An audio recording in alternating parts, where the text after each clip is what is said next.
সুপ্রিয় দর্শক মন্ডলী, আসসালামু আলাইকুম। দেশে এবং দেশের বাহিরে যে যেখান থেকে শুনছেন, আশা করি ভালো আছেন, সুস্থ আছেন, নিরাপদে আছেন। আজকে দুর্দান্ত একটি টপিক নিয়ে আপনাদের সামনে হাজির হয়েছি। আজকের টপিকটি হলো এনআইডি কার্ডের ভুল সংশোধন। ভিউয়ার্স, আপনার এনআইডি কার্ড কি মাসের পর মাস ভুল হয়ে পড়ে আছে? আপনি কি মনে করছেন এটা আর ঠিক হবে না?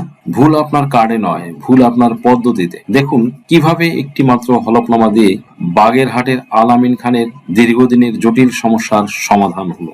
মানুষ বলে চেষ্টা করেও লাভ হয় না, কিন্তু আমি বলি সঠিক নিয়মে চেষ্টা করলে সমাধান নিশ্চিত।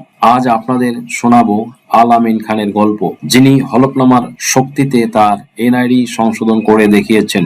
যারা হাল ছেড়ে দিয়েছেন, এই ভিডিওটি আজ তাদের জন্য। ভিউয়ার্স, জানেন কি একটি সমাধান হলফনামা আপনার এনআইডি এর বড় বড় সমস্যার চাবিকাঠি হতে পারে? কেন মানুষ এই সহজ পদ্ধতিটি বুঝতে চায় না, প্রমাণ চান? আল আমিন খানের কাজ হয়ে যাওয়ার বাস্তব উদাহরণটি আজ আপনাদের সামনে তুলে ধরছি। সুপ্রিয় দর্শক মন্ডলী, অনেক প্রবাসীরা বলেন যে আমরা তো প্রবাসে আছি, প্রবাস থেকে কি আমাদের এনআইডি কার্ড হলফনামা দিয়ে আবেদন করে সংশোধন করা সম্ভব? সরাসরি উত্তর হচ্ছে 100% সম্ভব।